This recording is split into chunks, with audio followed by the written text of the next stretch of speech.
안녕하세요. 프락입니다. 이제 오늘부로 이제 연말 새해 휴가는 마지막이고 어제 낚시 갔다 왔거든요. 오늘 영상은 제가 정말 감명 깊게 봤던 강의 영상인데요. 이 젊은 분들 보면 참 도움이 많이 된다고 생각되는 그런 영상이니까 한번 보시면 좋을 것 같아서 올려봅니다. 이게 뭐 문제 있거나 그러면 삭제할 테니까요. 아마 문제는 없을 것 같아요. 그럼 영상 보시고요. 저를 환영하지 않아서 조금 지체됐습니다. 먼저 만나 뵙게 돼서 반갑습니다. 저는 외과 의사고 직업이, 그래서 어디 가서 이제 매번 강연을 하면 제일 합당하고 좋은 주제는 대장암 예방과 치료나 치질술 전후의 관리 뭐 이런 것으로 강연을 하면 사실 제가 잘할 수 있습니다. 그런데 제가 강연이 보통 뭐 연간 한 500회 정도 되는데 그 중에 단 한 번도 제가 직업인 외과 의사이기 때문에 그것도 대장암이 전공인데 저한테 대장암과 관련된 주제로 강연을 맡기는 것이 한 번도 없었고, 그게 한 10년 동안 정말 그 많은 강연 중에 단 한 번도 제게 건강 관련 주제를 요청을 받지 못했습니다. 그래서 오늘은 학생들을 대상으로 이 대장암의 병인론이나 대장암의 역학조사 뭐 이런 주제로 한번 이야기를 해볼까 하다가 끝나고 난 다음에 무지하게 욕먹을 것 같아서 그냥 원래 주제로 돌아가겠습니다. 고민했습니다. 왜냐하면 오늘 아주대학에서 지금 하고 있는 주제에 이 말씀을 맞춰서 말씀을 드리려면 이 두 가지가 있을 텐데, 하나는 능동적이고 아주 다이나믹한 어떤 삶의 입장에서 이야기할 수 있을 거고, 행복이라는 입장에서. 두 번째는 아주 나이브하고 소프트하게 우리가 성찰하는 부분에서 이야기할 수 있을 텐데, 아무래도 학생들을 대상으로 하는 이야기니까 좀 다이나믹한 이야기를 할까 싶습니다. 저는 지금 외과의사고, 사실은 제가 명함을 어디 가서 내놓으면 많은 분들이 이 사람 진짜 의사였네 뭐 이런 소리를 잘합니다. 그래서 제가 의사처럼 생기지가 않았고, 첫째. 두 번째로는 도저히 뭐 제대로 실력을 갖춘 사람이라고 보이지 않기 때문에 그럴 겁니다. 그런데 그 모든 것은 사실 제가 자초한 탓이 좀 있습니다. 왜냐하면 병원에 앉아서 환자만 열심히 진료하면 되는데 쓸데없는 일들을 하면서 다른 일로 많이 이렇게 다른 사람들이 저를 만나다 보니까 저게 직업의 의사라는 사실 자체를 인정하려 들지 않는 경우를 왕왕 접합니다. 어쩌다가 그렇게 됐는가에 대한 이야기로 먼저 비하인드 스토리부터 좀 들려드리겠습니다. 제가 외과 전문의가 된 게 1993년입니다. 전문의라는 게 의과대학은 보통 이제 의과대학을 졸업하고 해서 면허를 따고 인턴 레지던트를 거쳐서 이 전문의를 이제 자격을 획득하게 되는데, 인턴 레지던트하고 전문의하고 차이는 이 군대에서 이 소위하고 이 별단 사람하고 장군하고 차이 좀 됩니다. 그래서 레지던트 신분에서 전문의 시험에 합격하는 순간 그 다음날부터 식당에 내려가면 밥을 드디어 밥그릇에 담아주기 시작하고, 가운이 폴리에스테르에서 면으로 바뀌고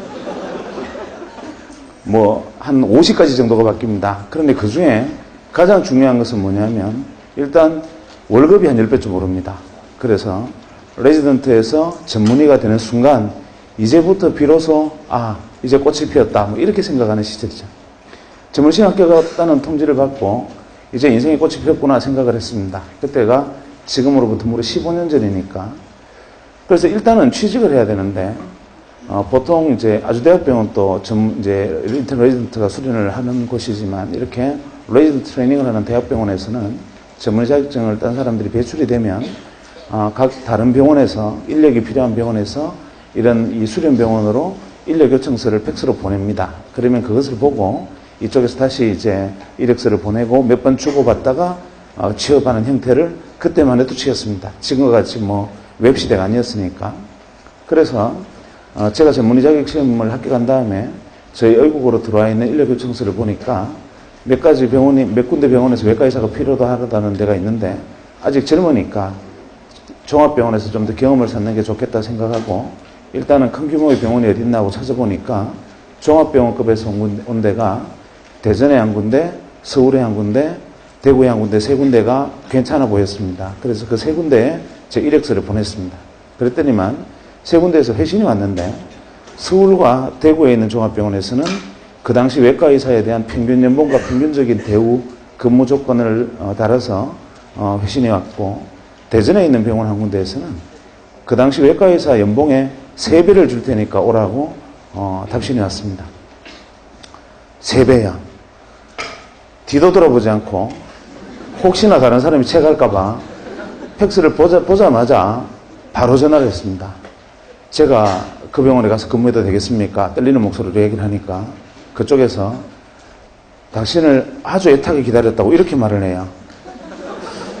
그래서 제가 언제부터 근무하면 되겠습니까? 라고 말하니까 빠르면 빠를수록 좋다고 그렇게 말을 하길래 저는 뭐 내일이라도 가려면 갈 수 있습니다. 이렇게 말을 했더니만 그럼 내일부터 와서 근무해달라 이렇게 말을 하는 거예요.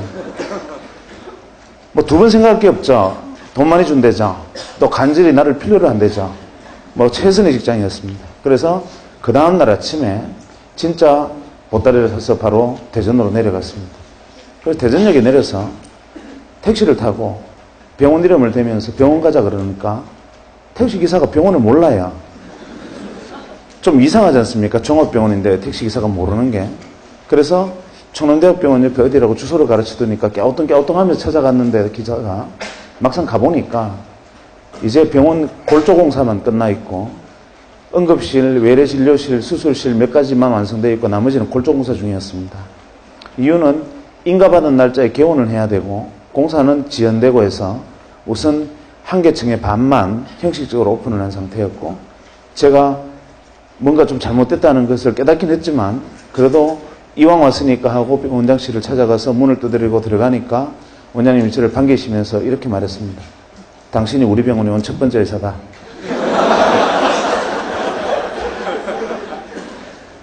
뭔가 좀 잘못됐다는 걸 두 번째 깨달았습니다.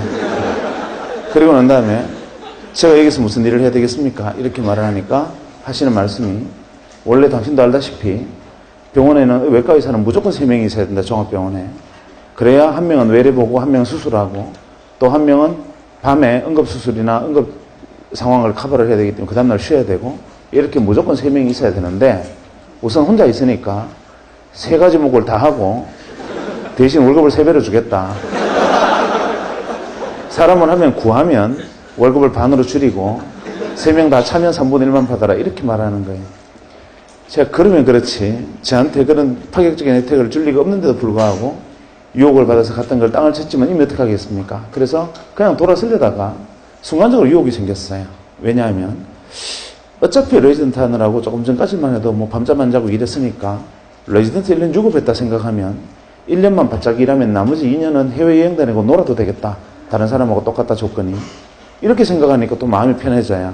그래서 좋습니다. 근무해 보겠습니다 하고 근무를 시작했는데 한 3주가 지나니까 죽을 것만 같아요.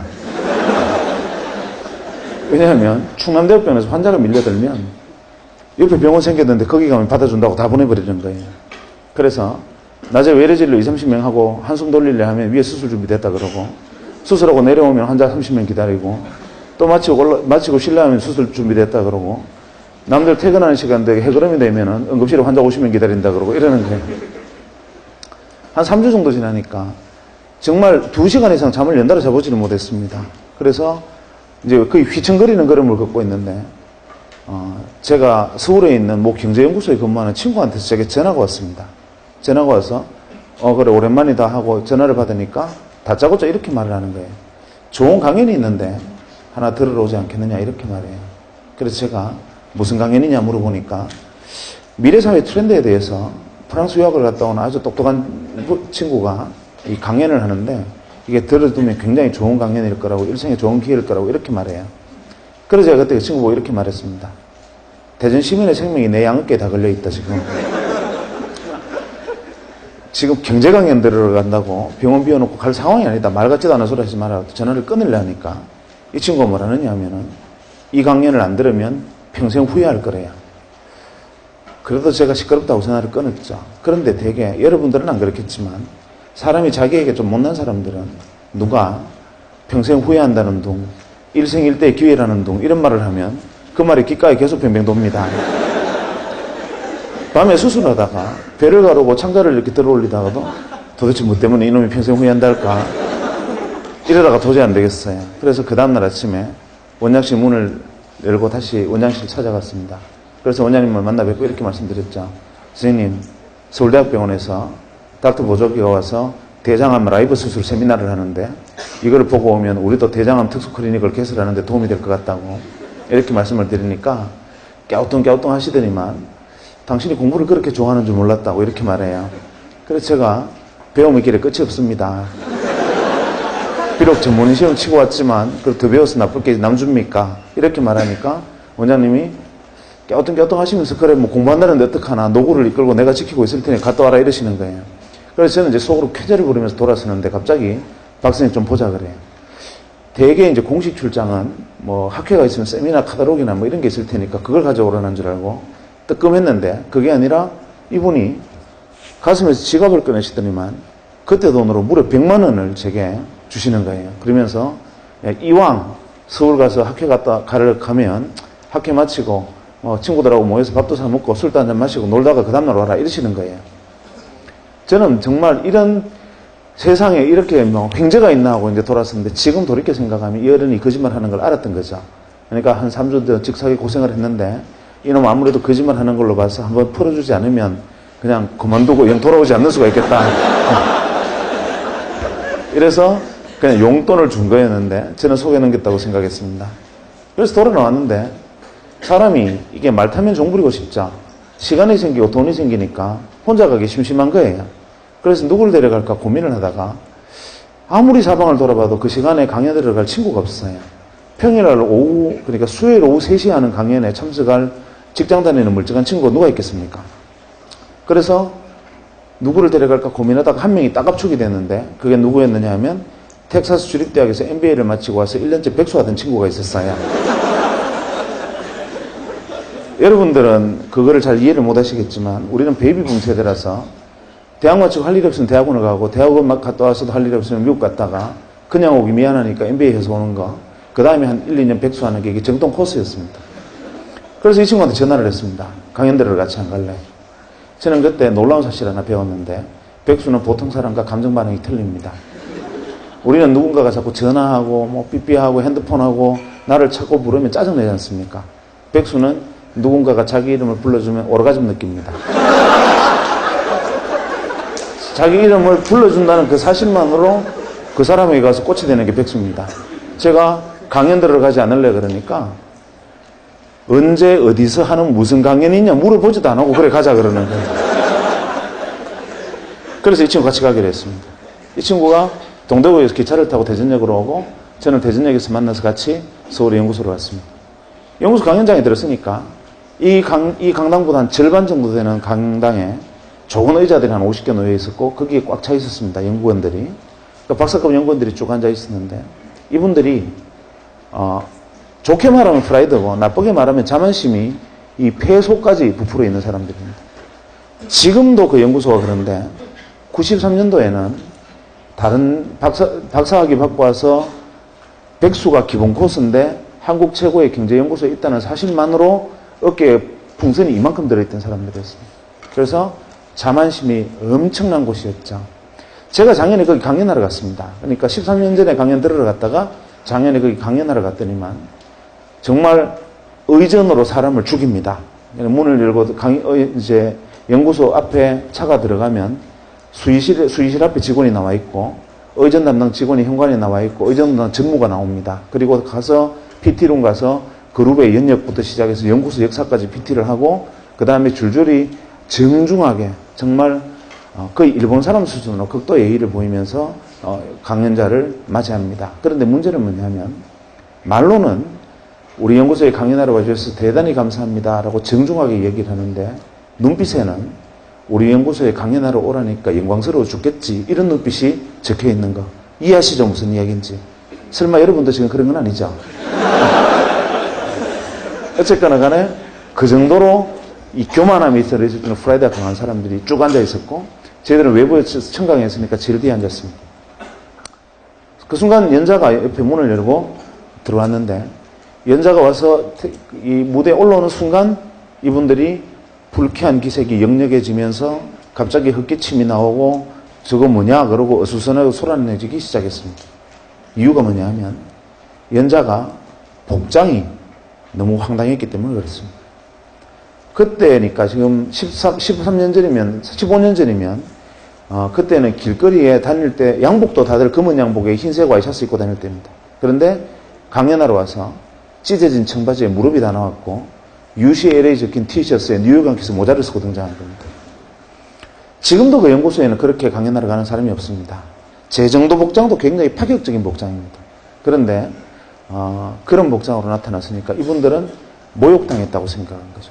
어디서 저런 날건달 같은 놈이 강연하러 왔느냐, 뭐 이런 생각을 한 겁니다. 그래서 뭔가 불편한 기색들이 역력했는데 문제는 강연이 시작되고 터졌습니다.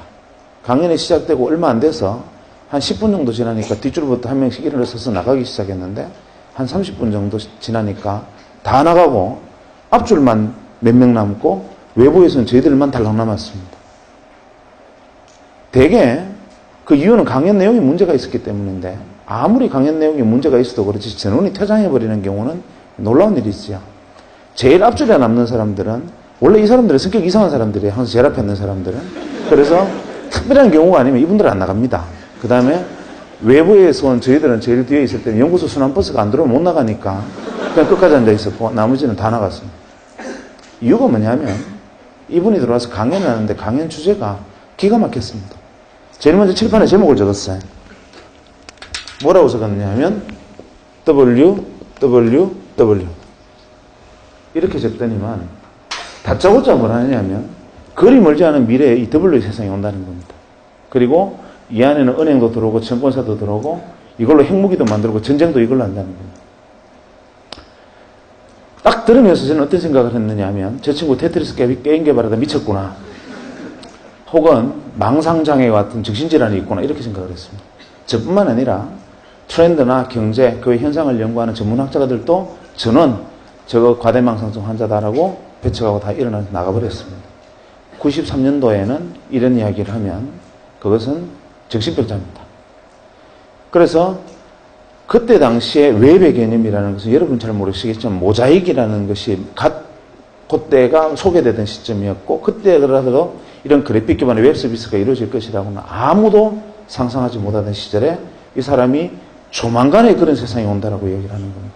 아마 제가 여러분에게 내일부터는 아주대학에서 각자 로켓 추진기를 한 개씩 지급할 겁니다. 학교에서 그거 타고 집에 가십니다. 이렇게 이야기하는 것과 같은 얘기입니다. 강연이 끝나고 연자가 너무 반응들이 황당했으니까 자기도 민망해서 머리를 긁으면서 그냥 문을 열고 나가는데 아무도 박수 친 사람도 없었고 아마 그 연구소에 그 전에도 그 위에도 그런 일은 없었을 겁니다. 그 사람은 그냥 나갔습니다. 쫓겨나듯이. 저도 이제 강연이 끝났으니까 저를 초대했던 옆에 연구소 친구 보고 이따위 강연을 들으려고 지금 대전 시민을 내팽개쳐 두고 내가 여기 앉아 있어야 되느냐 항의를 했더니만 연구소 친구가 자기도 이럴 줄 몰랐대요. 미안하다 이래요. 할 수 없다 나가서 이제 저녁이나 먹고 놀러 가자 하고 이제 일어서는 순간 갑자기 제 오른쪽에 앉아있던 백수가 자리를 팍 차고 일어서더니만 저보고 빨리 돈 10만 원만 달래요. 10만 원은 뭐하게 그러니까 너네들끼리 저녁 먹고 따로 놀아라. 나는 저 W하고 이야기 좀 하고 가야 되겠다. 이러면 따로 갈게. 경비 좀 돼. 이렇게. 네가 저 사람하고 무슨 얘기를 하느냐 이러니까 강연에 깊은 감명을 받았대요. 제가 두 번째 백수에 대한 이해를 했습니다. 백수는 보통 사람과 감정 반응이 틀리는 겁니다. 그래서 제가 백수 보고 이렇게 말했습니다. 내가 볼 때는 니나 자나 상태가 비슷하다. 너네들끼리 이야기해봐 서로 도움 안 되니까 그냥 가서 저녁 먹고 집에 같이 가자. 이러니까 막무가내예요. 그래서 할 수 없이 이 경비 여비를 좀 떼주고 우리는 같이 친구하고 저녁 먹고 저는 그 길로 대전에 내려가 버렸습니다. 그런데 문제의 백수가 어떻게 했느냐 하면 문을 열고 뛰어나가서 이 W가 주차장에서 차를 타려고 시동을 거는 순간 차문을 열어 제친 겁니다. 잠깐만요. W가 놀라서 왜 이러십니까? 하고 뒤를 고개를 돌아보니까 백수가 그를 쳐다보면서 이렇게 말했습니다. 저는 W를 믿습니다.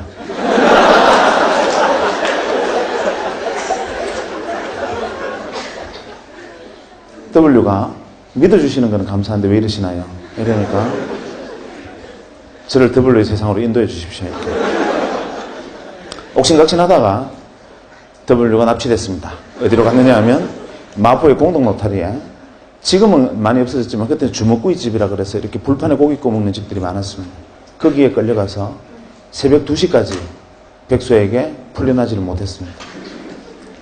백수가 가진 건 인내심밖에 없죠. 끝까지 물고 늘어졌습니다. 나중에는 W가 제게 원하는 게 뭡니까? 왜 이러십니까? 너 집에 가야 됩니다. 이러니까 백수가 제게 W의 세상으로 뛰어들 수 있는 실마리를 던져주면 놔주겠습니다. 이렇게 된 겁니다. 결국 못 이긴 W가 백수에게 이렇게 하는 것이 어떻겠느냐라는 조언을 하고서야 풀려났다는 후문이 들려왔습니다. 그로부터 한 2, 3년이 지난 다음에 이 문제의 W가 작은 사무실을 하나 냈습니다. 자본금 700만 원으로 알고 있습니다. 그리고 이 W를 하는 회사를 창립을 했고 그 회사의 자산 가치가 현재 2조 가까이 됩니다. 놀라운 일이죠. 쇼킹한 일입니다. 그건 그렇다 치죠. 그런데 저는 아직도 그때 일만 생각하면 모골이 송연한 것이 무엇이냐면 자본금 700만 원으로 출발을 해서 지금 수조의 자산을 일군 기업이 됐다는 게 놀라운 게 아니라 정말 놀라운 것은 무엇이냐면 그때 지금으로부터 15년 전에 이런 세상이 펼쳐질 거라고 말했던 그 세상이 지금 내 눈앞에 그대로 펼쳐져 있다는 사실이 소름 끼칩니다. 아무도 믿지 않았던 옆에서 바로 귀에 대고 이야기를 해줘도 미쳤다라고 얘기했던 그 이야기들이 바로 지금 내 눈앞에 거짓말처럼 펼쳐져 있습니다.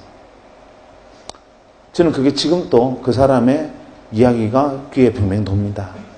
소름이 끼칩니다. 그런데 그럴 수 있어요. 5천만 중에 1명 정도는 지니어스한 인간이 있습니다. 특별한 인간이 있어요. 한치 앞에 운명을 내다 분들은 무당도 있는데 그럴 수도 있어요. 문제는 백수입니다. 이놈이 저하고 헤어지고 한 3주쯤 있다 전화가 왔습니다. 병원으로. 전화를 받아 상투적인 인사를 했죠. 그날 잘 내려갔냐? 이렇게 인사를 했더니만 다짜고짜 저보고 이러는 겁니다. 월급 받았나? 성덕하지 않습니까? 제가 첫 월급 받은 거는 당연히 받았을 텐데 그걸 왜 지가 저한테 묻습니까? 제가 서울 가면서 당분간 몸 팔아서 세배 받기로 했다 이런 얘기를 했단 말이죠. 그랬더니만 그래 받기는 받았는데 왜 그러니까 그 돈 내빌려둬 이러는 거예요. 좀 심하지 않습니까? 남 첫 월급을 자기 빌려달라. 저희들은 레지던트 때까지만 해도 월급이라는 게 사실 책값도 안 되고 그냥 정말 용돈도 안 되게 살아가다가 비로소 사회에 나와서 첫 월급을 받았는데 그거를 자기 달라는 거 좀 심하지 않습니까? 그래서 제가 안 된다. 말 같지도 않은 소리 하지 마라 이러니까 꼭 자기한테 빌려줘야 된대요. 사실 솔직히 말해서 백수가 빌려도 이 말은 그냥 도 이 말이잖아요.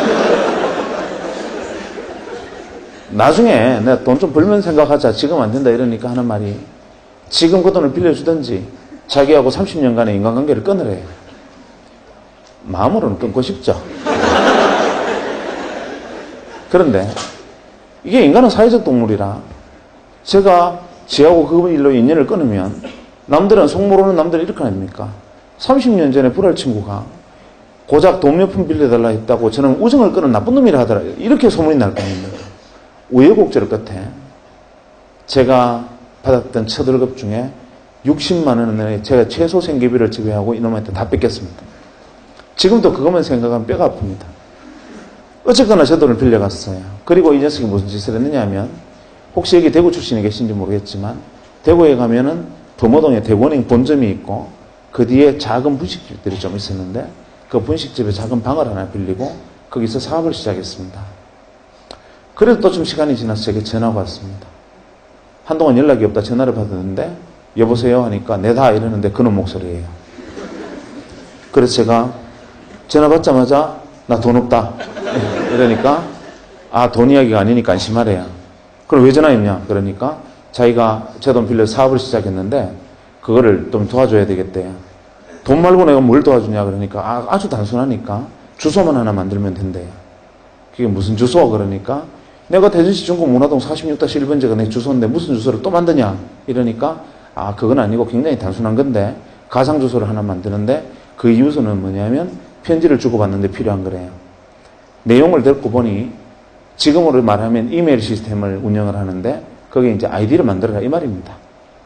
그래서 제가 첫 번째 바로 이렇게 말했습니다. 니 내 돈 빌려서 거지 됐나? 첫째, 냉철한 지성과 합리적인 판단력으로 볼 때 너는 무조건 망한다. 왜냐하면 내가 세 가지를 물어볼게. 첫째, 너 1년에 편지 몇 통 쓰냐? 네가 1년에 편지 3통 이상 쓰면 내 손에 장을 지진다. 대개의 사람이 다 그럴 텐데 그거를 컴퓨터를 통해서 편지를 주고받는 사업이 되겠나? 무조건 안 된다. 두 번째, 설령 편지를 3통 이상 쓰는 사람이 있다 치자. 그래도 우표값 30원이 아까워서 그거를 컴퓨터를 해서 쓰겠나? 셋째, 편지란 착오로 6필로 쓰는 거다. 이 사업은 무조건 안 되는 사업이다. 하니까 이 친구가 하는 말이 W가 말씀하시기를 에브리바디가 컴퓨터로 편지를 쓰는 날이 온다 했다는 거예요. 그래서 제가 그날 내가 너를 데려간 내 업보다 하고 어쩔 수 없이 아이디를 하나 만들어줬습니다. 그때 만들었던 아이디가 뭐냐면 어펜딕스입니다. 이 어펜딕스는 여러분들은 그냥 금방 떠오르는 게 부록이나 목차라는 뜻을 떠올리겠죠. 제가 이 녀석한테 어펜딕스를 하겠다 그러니까 부록, 목차, 역시 너는 철학적인 놈이야 이러는 거예요. 사실은 어펜딕스는 의학용어로 맹장이라는 뜻입니다.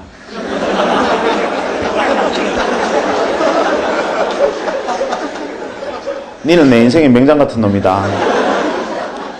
있어도 도움이 안 되고 염증을 일으키면 생명을 위협하는 놈이다. 마음만 먹었으면 뗐으면 좋겠는데 멀쩡한 배를 가를 수는 없는 너는 바로 이런 놈이야 라는 저주와 야유와 조롱과 경멸을 담아서 만들어졌어요. 또 시간이 흘렀습니다. 그 다음에 저희 병원에 전용선이 들어왔습니다. 소위 여러분들이 지금 쓰고 있는 메가패스와 인터넷 전용선이 그때 들어왔습니다. 어디에 제일 먼저 들어왔느냐? 종합병원에 제일 먼저 들어왔습니다. 정부기관하고.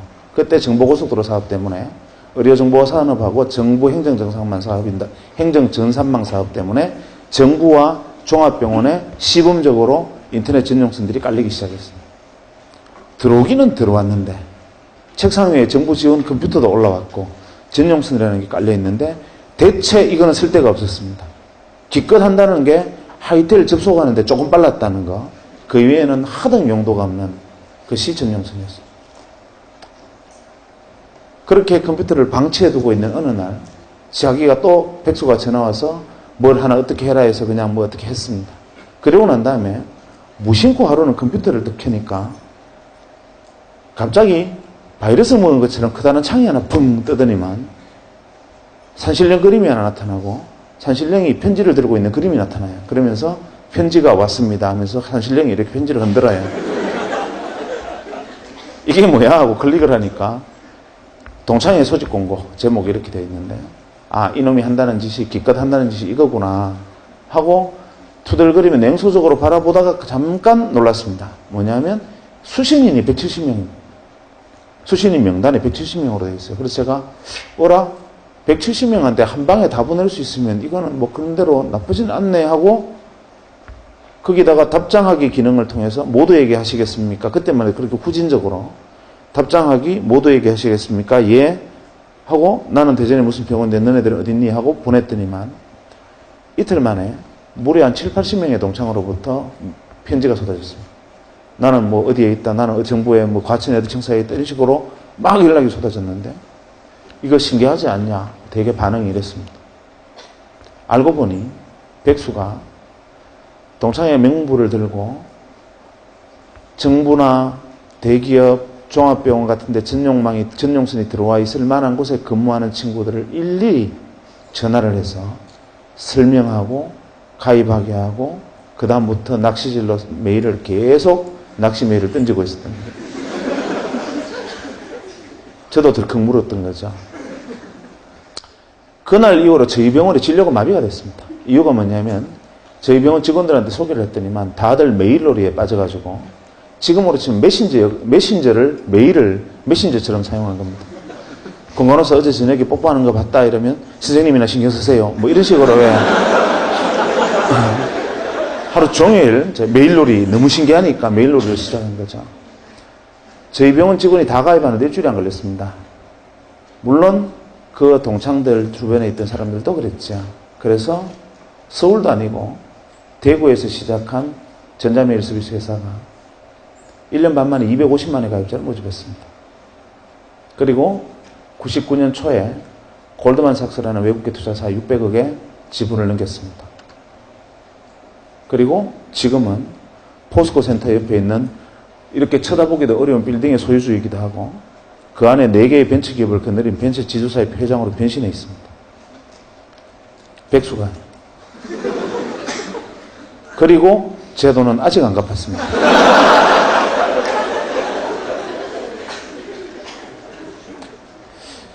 놀라운 일이었죠.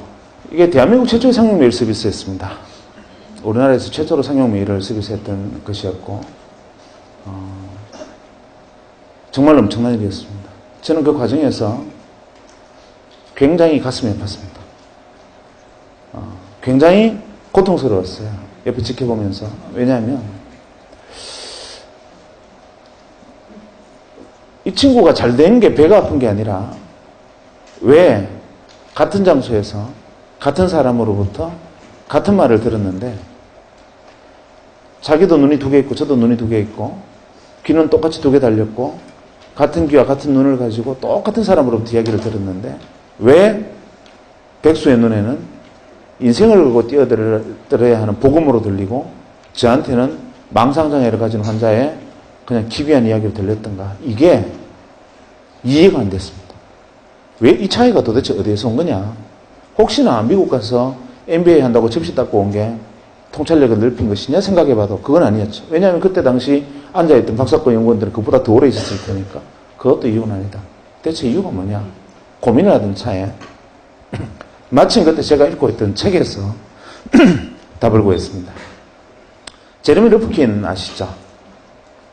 제레미 르프킨이 그때 쓴 책인, 책 제목이 기억이 안 납니다. 그때 허접한 책이었는데 제레미 르프킨이 쓴 책, 그때는 제레미 르프킨이 아주 자기 초기 단계 저작이었죠.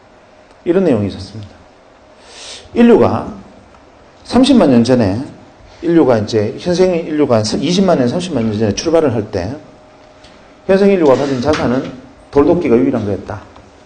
그런데 한 20, 30만 년이 흐르고 난 다음에 인류가 가진 자산은 어마어마하게 문명이 발전했다. 그런데 많은 사람들은 착각하고 있다. 무엇을 착각하고 있느냐 하면 지난 30년간 명멸했던, 태어나서 사라져갔던 모든 인류가 이 문명의 발전에 기여했다고 생각하지만 천만의 말씀이다. 인류의 문명이 이만큼 온 데는 0.1%의 창의적 인간이 다른 사람은 보지 못하는 것을 보고 생각하지 못하는 것을 생각하고 다른 사람은 꿈꾸지 못하는 것을 꿈꾸고 여기가 새로운 세상이다라고 어두운 곳에 깃발을 꽂으면 0.9%의 통찰력과 직관을 갖춘 안목 있는 인간이 그것을 알아보고 거기에 뛰어들어서 한 배를 타고 등을 밀고 손을 당기면서 이루어낸 역사다. 1%의 역사다. 이렇게 말을 합니다. 그래서 제레미 르프킨은 0.1%의 창의적 인간과 그것을 따라 알아보고 협력하고 함께 문명을 건설한 0.9%의 안목 있는 인간, 통찰력 있는 인간, 이 1%가 인류 문명을 이끌었고 나머지 99%를 무엇으로 규정했느냐 하면 잉여인간으로 규정했습니다. 잉여인간이라는 말이 그때 처음 등장했습니다. 가슴이 뜨끔하시죠? 잉여인간, 제레미 르프킨은 거기다 갈로에서 이런 말을 썼습니다. Organic material. 잉여인간은 Organic material이다. 유기물이라는 거죠. 그냥 섭취, 배설을 반복하고 이산화탄소를 뿜어내는 존재. 그 다음에 때에 따라서는 자연계로 돌아가서 동물성 사료가 되기도 하는 그런 존재의 99%. 그래서 항상 0.1%가 새로운 것을 주장하면 0.9%가 함께 그것을 이루어내고 나머지 99%는 매번 세상 참 좋아졌다. 옛날에는 이렇지 않았는데 세상 참 놀랍군. 엄청난 일이야. 계속 이런 말만 하면서 따라오는 사람들 99%로 구성되어 있기 때문이죠. 그걸 보니까 답이 딱 떨어졌습니다. W는 0.1%였고 제 친구 백수는 0.9%에 속했고 저는 잉여인간이었던 거예요. 인정하기 싫었지만 인정하지 않을 수 없었고 그게 사실이었습니다. 한데 그게 슬퍼지야. 나를 유기물이라는데 내가 이성이 없는 임팔라 따위하고 저하고 같은 존재라는데 기가 막히죠. 그래서 어떻게 하면 이걸 벗어날 수 있을까? 두 번째, 지금 이번에 90년대에 일어나고 있는 이 엄청난 현상들, 변화들, 이것만이 일시적인 현상이냐? 제레미 르프킨 역시도 지금 현재 변하고 있는 이 모습만 보고 헛소리하는 건 아니냐? 과거에도 진짜 그랬나? 이게 궁금했습니다.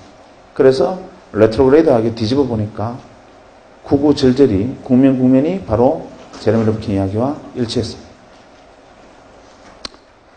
대표적인 예로 뭐 다른 것까지 이야기할 필요는 없고 경제사만 하나 놓고 보면 한 200년 전에 산업혁명이 일어났습니다. 아시는 분 아시겠지만 공작기계에 대한 산업특허 1호는 방적기계입니다. 그러니까 모직을 생산하는 기계죠. 모든 사람이 배틀에서 시조가 날줄을 엮어서 모직을 생산하던 영국에서는 양틀은 나왔지만 그것을 가공할 능력이 없어서 길 건너에 있는 이 네덜란드로 가서 이 모직물을 생산해서 도로 가져오면서 엄청난 옷값이, 이 모직값이 엄청나게 비쌀 때였습니다. 아무나 입지 못하던 것을 기계를 통해서 대량 생산한다니 이거는 세상을 뒤집는 혁명과 가까운 이야기였습니다. 창의적이죠. 그 기계를 만든 W는 획기적인 물건을 개발한 겁니다. 문제는 다른 사람들은 다 그냥 그런 게 있나 보다 하는데 그때 당시 글래스고에 그 공장이 처음 만들어졌을 때 주변에서 감자밭을 하던 사람들 중에 일부가 이렇게 생각합니다. 저놈 W다. 저거 세상 뒤집겠다. 산업을 중심이 되겠다. 나도 저기 뛰어들 방법이 없을까? 고민을 합니다. 그러다가 어디에 주목을 하느냐 하면 죽었다 깨어나도 기계를 만들 재간은 없으니 어디에 주목을 하느냐 하면 모직 생산이 잘 되면 아무리 기계가 잘 돌아가 봐야 양털 없으면 안 된다. 지금 대개 천재들의 가장 큰 단점은 좌우를 돌아보지 않는 겁니다. 공장은 지어놓고 양털을 어디서 가져올지를 생각을 하지 않고 우선 지금 가져오듯이 그냥 하면 되겠지 생각하지만 그것을 딱 착안한 일부 감자밭을 하던 사람들이 감자밭을 갈아엎고 양목장을 시작합니다. 모직 생산 어마어마한 속도로 인기를 끌고 양털이 대량으로 필요해지면서 어마어마한 부를 양목장주들이 가져갑니다. 뒤늦게 너도 나도 감자밭을 갈아엎고 양목장들을 하는 바람에 영국에 감자파동이 일어납니다. 감자기근으로 영국 아일랜드 같은 경우에 거의 절반이 감자파동으로 죽는데 이유는 바로 모직 때문입니다. 그 상황을 두고 토마스 모어는 유토피아라는 책을 씁니다. 그러면서 토마스 모어 유토피아는 제일 앞에 이런 말이 나오죠. 시가 나옵니다. 양이 사람을 죽였네, 양이 사람을 죽였네. 그거 읽어보신 분 계시죠? 그거 보면 양이 사람을 뿔로 떠받아 죽였다고 생각하시겠지만 사실 그때의 사회상, 즉 산업이 사람을 죽이는 것을 묘사를 했습니다. 전부 양목장을 하는 바람에 사람이 먹을 감자가 없어져서 감자기근이 들고 결국 굶어 죽게 생긴 사람들이 감자를 훔치게 되고 결국에는 감자를 훔치면 교수형에 처한다는 법이 만들어지고 영국의 길거리에는 교수형에 처해진 목매달린 시체들이 줄줄이 늘린 상황, 그 가혹한 상황을 두고 토마스 모어가 유토피아를 씁니다. 어쨌거나 간에 그만큼 한 명의 생각이 세상의 사회사까지 뒤집어 버립니다. 결국 양목장주들이 어마어마한 부를 축적합니다. 그래서 지금 영국에 가면 약 300개 정도 유력 가문이 있다 그러는데 그 가문들의 문양을 잘 들여다보면 이 양뿔이나 양머리가 그려진 문양들이 많습니다. 그것은 과거 200년 전에 조상들이 양목장을 했던 사람들의 후손이다 라는 것을 증명합니다. 그때 여전히 감자밭을 하던 사람들은 후손은 지금도 감자를 캐고 있다는 전설이 있죠. 문제는 그때부터 시간이 다시 조금 더 흐릅니다. 유럽에 드디어 소형 내연기관이 만들어지고 그것을 마차에 장착하는 초창기 형태의 원시적인 자동차가 만들어집니다. 하지만 그것을 자동차로 볼 수는 없었죠. 근대적 개념의 자동차를 제일 먼저 만든 사람이 누구냐 하면 헨리 포드입니다. 1903년에 헨리 포드가 자동차라는 걸 만듭니다. 변속기, 악셀레이터가 붙어있는 이 소위 말하는 클러치 장치까지 만들어진 자동차라는 것을 헨리 포드가 개발합니다. 미국에서 제작 발표합니다. 거창하게 자동차를 세워놓고 제작 발표를 딱 할 때 그때마다 뭐 레이싱 글은 없었겠죠.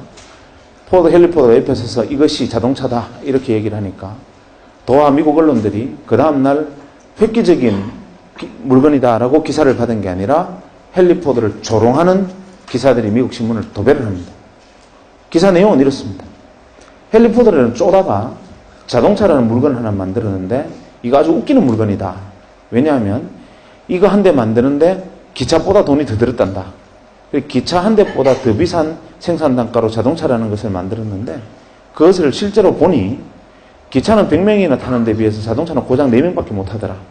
이딴 걸 만들어 놓고 신기술이라 그러니 헨리 포드가 얼마나 쪼다냐 이런 기사를 만들고 심지어는 워싱턴 포스트의 경우에는 헨리 포드가 자동차를 거꾸로 들고 벌 쓰는 그림까지 그립니다. 만평으로. 헨리 포드가 투자자를 모집하려 하는데 못 구합니다. 아무도 그 사업에 뛰어들지 않죠. 좌절하고 절망합니다. 그리고 비망록에 이렇게 씁니다. 세상의 모든 사람들이 나를 바보라고 비웃는데 나는 나를 조롱하는 사람들이 바보라고 나는 확신한다. 이유는 뭐냐면 그 사람들은 내가 자동차 한 대를 만들 때 들은 비용을 두고 비싸다고 말하지만 대량 생산하면 가격은 떨어진다. 두 번째, 기차는 100명이 탈 수 있을지는 모르나 기차는 단점은 정해진 시간에 정해진 길밖에 가지 못한다. 하지만 내가 만든 자동차는 원하는 시간에 원하는 곳에 마음대로 갈 수 있고 기차가 다니지 않는 모든 도시를 연결해서 세상을 물류혁명으로 뒤집을 거다. 라고 헨리 포드는 피눈물을 흘리면서 비망록에 세상과 저항하는 글을 씁니다. 헨리 포드 자서전에 보면 제일 앞에 나오는 대목이 바로 그 장면입니다. 투자자를 구하지 못하고 절망과 좌절의 시간을 보냅니다. 그때 동네에 건달 하나가 헨리 포드 이야기를 듣습니다. 듣고 갑자기 무릎을 칩니다. 저놈 W다. 그리고 나도 자동차 산업에 뛰어들어야 된다. 저거 획기적이다. 헨리 포드 말이 맞다. 이렇게 생각을 하는데 문제는 이게 안 되니까 뛰어들 방법이 없습니다. 다행히 돈은 있었습니다. 집안에 석유에서 지분이 있었고 우리식으로 치면 H그룹의 그 주먹질 잘하는 회장님 아들 정도 되는 막 그런 정도의 위상이었다고 보면 됩니다. 그런데 어쨌거나 간에 본인은 낡은달에 가까웠는데 이 낡은달이 갑자기 전기가 스치면서 무릎을 칩니다. 이거 획기적이다. 뛰어들어야 된다. 이렇게 생각하는데 어떤 방법으로 뛰어들 것이냐 고민을 하다가 어디에 주목하느냐 하면 양목장주처럼 자동차가 물러가나 여기에 주목을 합니다. 헨리 포드 자동차가 불과 10대도 생산되기 전에 8개의 주유소를 만듭니다. 그리고 그로부터 3년의 세월이, 4, 5년의 세월이 흐른 후에 1907년에 드디어 대량 생산 모델 포드 T카라는 게 세상에 선보입니다. 그게 여러분들이 알고 있는 매뉴팩처 시스템의 효시입니다. 그래서 대량 생산에서 가격이 낮춰진 근대적 개념의 자동차들이 쏟아져 나오고 그로부터 20년간 전 세계가 자동차 산업으로 뒤집힙니다. 문제는 차를 사서 몰고 나오면 기름을 넣을 데가 없습니다. 이 사람이 선점한 주유소, 새로 만들어진 도로마다 이미 선점 효과 때문에 계속 이 사람이 주유소를 늘려가고 정유공장 지분을 넓혀갑니다. 1940년대 중반까지 미국 전체 주유정유 시장의 94%를 독과점해버립니다. 미국 사람들이 못 살겠다. 한 사람이 저걸 독점하고 있으니까 우리 도저히 견딜 수 없다. 그래서 미국 사람들이 견디다 못해서 의회에 청원을 하고 미 의회가 이 한 사람을 겨냥한 법을 만듭니다. 독과점 풀어라. 그것이 여러분이 알고 있는 공정거래법. 놀라운 일이었죠. 이 사람은 전 세계의 부를, 전무후무한 부를 긁어모읍니다. 록펠러입니다. 그리고 오늘날까지도 그 시대의 주인이 됐던 록펠러의 영향은 아직까지 미칩니다. 또 10년 정도 세월이 흘러 제2차 세계대전이 벌어집니다. 1, 2차 세계대전이 벌어지는데 아주 지극히 통신이 문제입니다. 내가 적에게 이야기를 하면 적군이, 우리가 교신을 하면 적군이 교신을 듣고 우리가 대장님 폭격할까요? 그러면 적군이 듣고 있다. 쟤들 폭격한다. 숨어라. 이런단 말이에요. 그때 그것을 보고 이거 지극히 단순한 건데 하고 인터폰 회사를 하던 친구가 전화선 끊고 어차피 음성을 코딩하고 디코딩해서 넘기는 게 다인데 이거를 주파수를 넘기면 무전기라는 것을 만들겠다 해서 무전기를 만들어서 소위 말하는 주파수 통신을 할 수 있게 만들어서 무전기를 만들고 대량으로 전장에 납품을 합니다. 그야말로 대박이 터집니다. 단순한 발상의 전환으로. 그리고 오늘날의 모토로라가 그거로 시작됩니다. 1946년에 휴렛패커드가 또 10년이 흘러서 트랜지스터라는 걸 개발합니다. IC. 사람들이 만들었나 보다 이러고 있을 때 이 트랜지스터를 이용하면 진공관을 대체하는 전자산업이 발달할 수 있겠다라고 믿고 거기에 뛰어드는 그 당시 중소기업들, 그 당시 전자회사들 중에 선점에서 뛰어든 수많은 0.9%의 기업들이 있었습니다. 그리고 기업들은 톰슨, 제네시스, 월풀, 필립스와 같은 어마어마한 전자회사로 성장을 해나갑니다. 그리고 1960년대 일렉트로 메카트로닉스 시대, 기계와 전자문명의 시대로 전 세계 문명을 수십 단계 또 위로 밀어올리고 이 사람들이 시대의 주인이 됩니다. 또 10년이 흘러서 반도체라는 게 만들어집니다. W가 반도체를 들고 나옵니다. 전기가 흐르기도 하고 안 흐르기도 한다. 전기가 깜빡깜빡 하는 게 반도체다. 99%들이 묻습니다. 어쩌라고?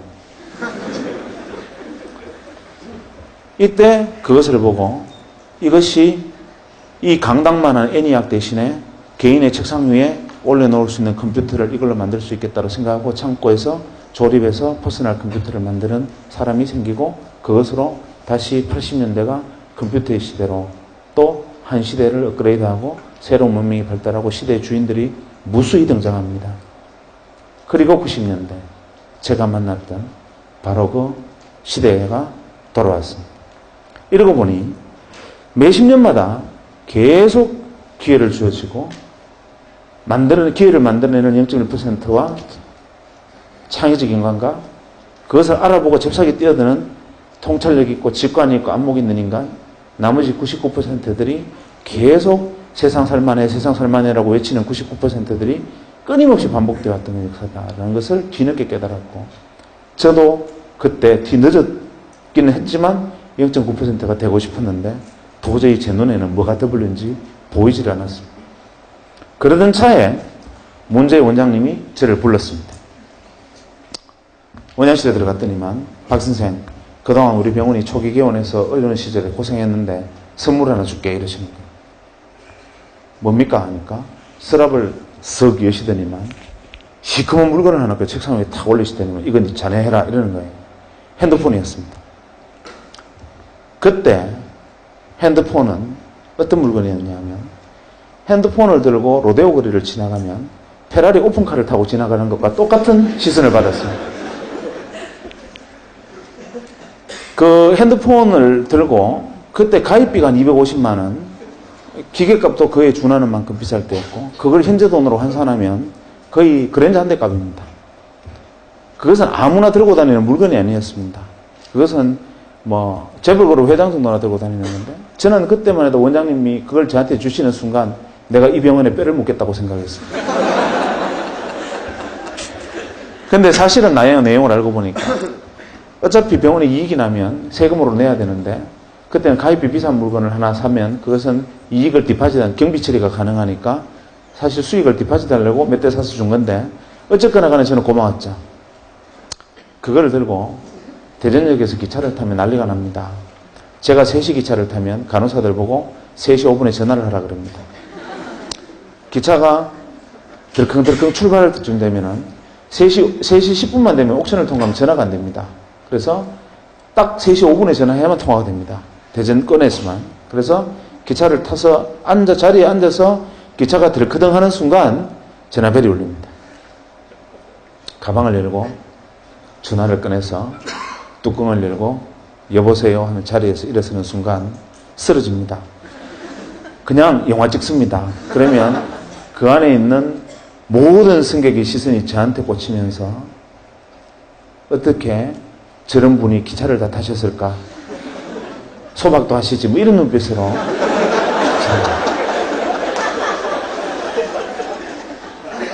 그런 물건이었어요.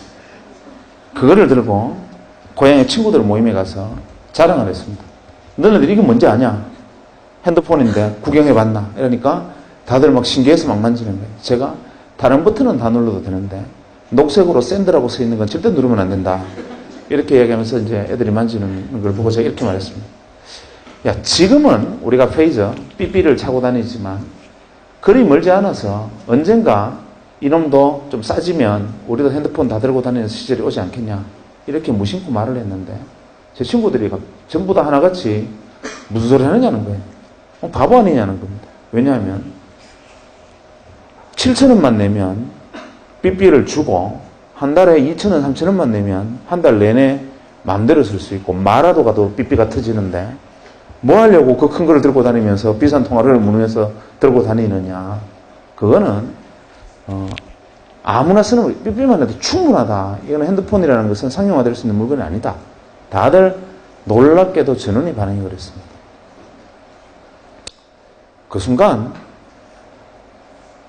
데자뷰, 기시감을 느꼈습니다. 이거 어디서 봤는데